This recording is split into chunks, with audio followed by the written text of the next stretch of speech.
تو آپ بتائیں کہ یہ SCO یہ کب بنی، یہ تنظیم یہ ہے کیا، اس کا مقصد کیا تھا؟ اس تنظیم کا قیام 2 دہائیاں قبل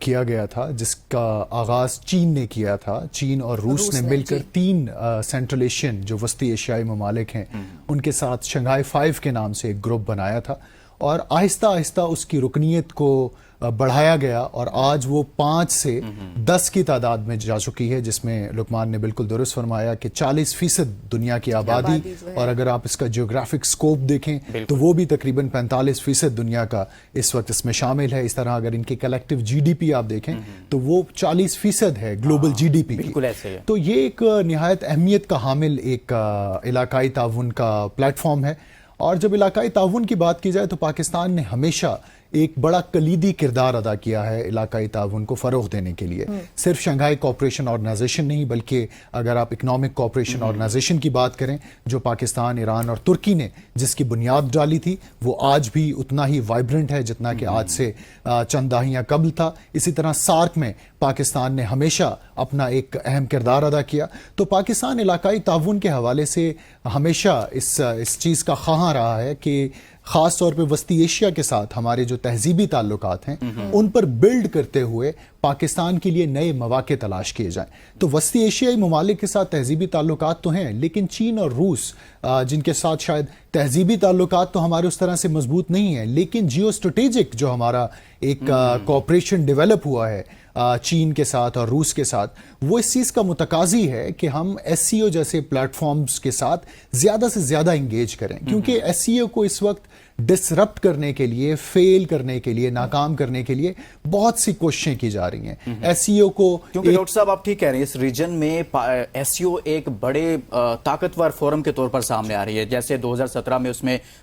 پاکستان نمرہ اس میں ایڈ ہوا، پھر اس کے بعد انڈیا ایڈ ہوا، دونوں ممالک 2017 میں آئے، تو اس کے بعد یہ مضبوط ہو گئی ہے. تو آپ چین، روس، پاکستان، انڈیا، ان 4 ممالک اور اس کے علاوہ قازقستان، کرغستان، یہ جو پہلے 5 کے نام سے سامنے آئے تھے وہ تو موجود ہیں، پھر ایران بھی آ چکا ہے. تو اس کو کہیں نہ کہیں پر کوئی چیلنجز ہیں اس فورم کو کسی دوسرے ریجن سے، کچھ ایسے چیلنجز کا سامنا ہے؟ SCO کو ایک چیلنج کے طور پر انٹرپریٹ کیا جاتا ہے مغرب میں، مغربی کیپٹلز میں، لیکن SCO کا ایسا کوئی ایجنڈا ہے نہیں. کیونکہ اگر آپ SCO کی آؤٹ ریچ کو دیکھیں تو SCO کہ آبزرور ممالک میں نہ صرف کافی مغربی ممالک شامل ہیں بلکہ کافی انٹرنیشنل آرگنائزیشنز بھی ایسی ہیں جن کے ساتھ SCO بھرپور آفیشلی اور فارملی کام کر رہا ہے. اسی طرح سے اگر چیلنج کی بات کی جائے مغربی ممالک میں تو یہ ایک نیریٹو دیا جاتا ہے کہ SCO شاید نیٹو کے ایک کاؤنٹر ویٹ کے طور پر انٹروڈیوس کروایا جا رہا ہے چین اور روس کی طرف سے. لیکن SCO کا جو بنیادی ایجنڈا اور بنیادی سکوپ ہے وہ سب سے پہلے اس میں ٹریڈ شامل ہے، اس کے بعد سیکیورٹی، اور سیکیورٹی میں بھی نان ٹریڈیشنل جو ایشوز ہیں وہ اس میں سر فہرست ہیں، جس میں آپ کاؤنٹر ٹیررزم کی آپ بات کر لیں، انسداد دہشت گردی کے حوالے سے اینٹی نارکوٹکس ہے، اس کے علاوہ علاقائی تعاون، ریجنلائزیشن ہے. تو ان کا ایجنڈا کہیں بھی وہ ایک، لیکن مجھے یہ ایجنڈا اس طرح سکسیسفل ہوتا نظر نہیں آتا، کیونکہ مجھے لگتا ہے اس کے جو رکن ممالک ہیں، جیسے فار ایگزامپل آپ سے پاکستان اور انڈیا کی بات کریں، جہاں پہ 2 اسٹیٹس جو کہ اتنا بڑا اس کی پرسنٹیج بنا رہے ہیں، تو اس میں جب ان کے اپنے داخلی امور ہی اتنے خراب ہوں گے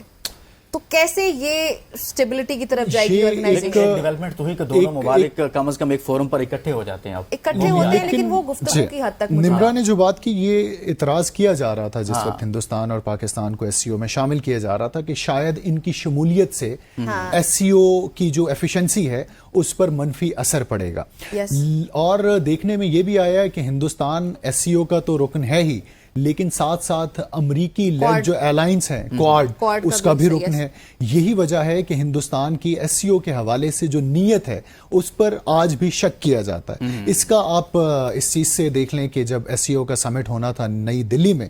وہ ایک سب سے ہائیسٹ لیول ایک ہوتا ہے، ہیڈز آف اسٹیٹ کا جو سمٹ ہوتا ہے. اب جو پاکستان میں ہو رہا ہے وہ سیکنڈ ہائیسٹ ہے، جو ہائیسٹ ہے وہ ہیڈ آف اسٹیٹ کا ہوتا ہے. جب دلی میں ہونا تھا وہ آج سے غالباً 2 سال قبل، تو بجائے اس کے کہ وہ فزیکلی آرگنائز کیا جاتا، نریندر مودی نے وہ ایک ورچوئل ایک اجلاس میں تبدیل کر دیا، اور اس سے چین اور روس کو شاید یہ تاثر دینے کی کوشش کی گئی کہ ہمارے نزدیک SCO سے زیادہ کوارڈ زیادہ اہمیت کا حامل ہے، ہمارے نزدیک SCO سے زیادہ G20 کا اجلاس زیادہ اہمیت کا حامل ہے. تو یہ ایک I would agree with you کہ انڈیا کس طرح سے SCO کو دیکھ رہا ہے. اور میرا خیال ہے کہ اب جو ہیڈز آف گورنمنٹ کا اجلاس ہو رہا ہے اس میں بھی اگر نریندر مودی خود آ جاتے تو شاید ان کی سنجیدگی ثابت ہو جاتی کہ وہ ایس سی او کے حوالے سے خاصی سنجیدہ ہیں، لیکن انہوں نے ایک مرتبہ پھر وزیر خارجہ جے شنکر کو بھیجا، تو یہ چند شکوک و شبہات کا تو مجھے لگ رہا ہے نا کہ یہ پھر جب اندرونی مسائل ہے نا جب ان کی اسٹیٹس کے، تو اسی وجہ سے یہ آرگنائزیشن کو ہم لوگ نیٹو یا کوڈ اس طرح سے اسٹرانگ نہیں دیکھ پائیں گے۔ لیکن ایک چیز میں ایڈ کرنا چاہوں گا یا ہیونگ سیڈ دیٹ کہ انڈیا کے حوالے سے یہ شکوک و شبہات پائے جاتے ہیں، چین اور روس کا جو کردار ہے وہ بیلنسر کا ایک کردار ہے۔ چین اور روس کبھی بھی الاؤ نہیں کریں گے کہ ایس سی او ہندوستان پاکستان رقابت کا شکار ہو کر اسی انجام کا شکار ہو جائے جیسے سارک ہوا۔ سارک میں آپ نے دیکھا کہ سارک کا بنیادی ایجنڈا یہ تھا کہ کبھی بھی بائی لیٹرل جو دو طرفہ تعلقات ہیں وہ ڈسکس نہیں ہوں گے، لیکن ہندوستان نے سارک کو ہائی جیک کیا۔ جب کبھی پاکستان میں سمٹ ہونے والا ہوتا تھا، ہندوستان اپنے علاقائی دوستوں کے ساتھ مل کر اس سمٹ کو ناکام بناتا تھا، اس میں شمولیت پہ قدغن عائد کرتا تھا۔ تو سارک آج ایک کاغذی شیر یا پیپر ٹائیگر بن گیا، ڈمی بن چکا ہے۔ لیکن چین اور روس شنگھائی کوآپریشن آرگنائزیشن کے حوالے سے بہت کنسرن ہے، اور وہ یقیناً کبھی بھی ہندوستان کو اجازت نہیں دیں گے کہ وہ ایس سی او کے ساتھ وہی سلوک کرے جو سارک کے ساتھ کیا۔ یہ بائیلیٹرل ٹائی سے دو طرفہ تعلقات سے کیا پرابلم ہو سکتا ہے؟ اس کو بنانے میں ان کا کردار ہے، مطلب جب شروع میں بنایا گیا اس کو بڑا بریک نہیں جی ابھی نہیں۔ اچھا چلے، اچھا ڈاکٹر صاحب یہ جو سب سے اہم بات ہے، ابھی میرے خیال میں کوئی اور مہمان بھی نمرا پہنچے ہیں پاکستان اسی کانفرنس میں شرکت کے حوالے سے۔ مناظر آپ دیکھ سکتے ہیں کہ وزیر قانون ابھی وہاں پر موجود ہیں، اور بیلاروس کے وزیر اعظم پاکستان پہنچے ہیں آئی تھنک، اور وزیر قانون اس وقت موجود ہیں اور ان کا استقبال کرنے کے لیے وہ وہاں پر پہنچے ہیں۔ پاکستان کا حکومتی وفد اس وقت ان کو ریسیو کر رہا ہے۔ آپ لوگ یہ تازہ ترین مناظر دیکھ رہے ہیں اے بی نیوز کی اسکرین پر، اور بیلاروس کے وزیر اعظم غالباً اس وقت پہنچ چکے ہیں، اور لا منسٹر اس وقت ان کو ریسیو کرتے ہوئے دیکھ رہے ہیں۔ پھولوں کا دستہ بھی دیا جا رہا ہے، اور یہاں پہ مجھے فوٹوگرافرز بھی تصویریں کھینچتے ہوئے نظر آ رہے ہیں۔ ابھی مہمانان کے آنے کا سلسلہ جاری ہے، بہت سارے ممالک سے جو مہمان آنے ہیں اس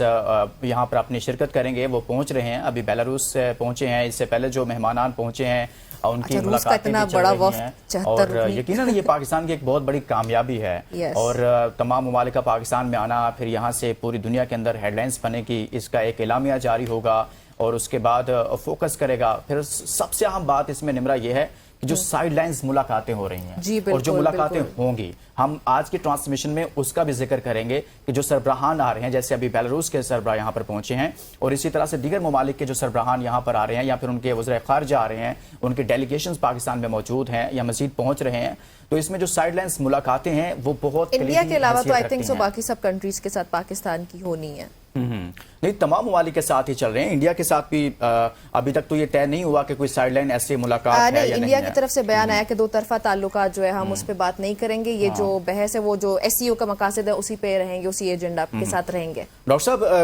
ابھی بیلاروس کے پرائم منسٹر پاکستان پہنچے ہیں، ہم کچھ بات کر لیتے ہیں پاکستان کے تناظر میں، ہم اس کو دیکھتے ہیں اور اسپیشلی اس میں بات کریں گے سائیڈ لائنز ملاقاتیں، اور کوئی بھی فورم ہو، چاہے وہ آپ کو یاد ہے معلوم ہے کہ یونائٹڈ نیشن ہو، وہاں پر اس کی جنرل اسمبلی کا اجلاس ہو، یا پھر باقی جتنے بھی عالمی فورمز میں، وہاں پر سائیڈ لائنز ملاقاتیں جو ہوتی ہیں وہ بہت اہم کردار ادا کرتی ہیں۔ تو پاکستان میں سائیڈ لائنز ملاقاتیں ان ممالک کے ساتھ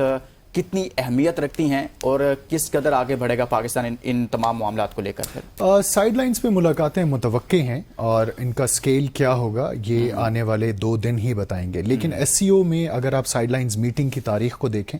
تو انہوں نے ایک بہت اہم کردار ادا کیا ہے علاقائی اور عالمی امن کی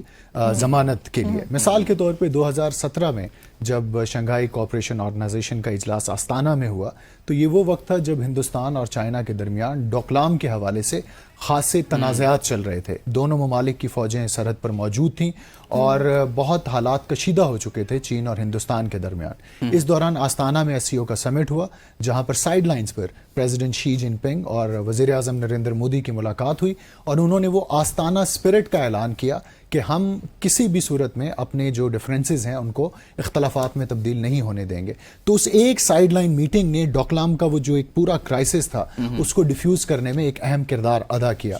کیا اس موقع پہ ہندوستان کی کوئی ایسی ملاقاتیں متوقع ہیں؟ اٹس ان لائکلی، ابھی تک تو کوئی طے نہیں ہوا، طے بھی نہیں ہوا۔ اور دوسرا یہ ہے کہ ہندوستان کی طرف سے وزیر خارجہ شریک ہو رہے ہیں، چین کی طرف سے وزیر اعظم شریک ہو رہے Yes. ہیں, تو یہ پروٹوکولز کی بھی خلاف ورزی ہے کہ وزیر اعظم شاید ہی وزیر یہ بڑا اہم نقطہ خارجہ اٹھا سے دیا. ملیں. تو یہ میرا خیال ہے کہ انہوں نے جان بوجھ کے ایک وزیر خارجہ کو بھیجا ہے تاکہ سائیڈ لائنز پہ ہونے والی کسی بھی پیش رفت کو اچھا جو پریونٹ اور پریمپٹ کیا جا سکے. اچھا جو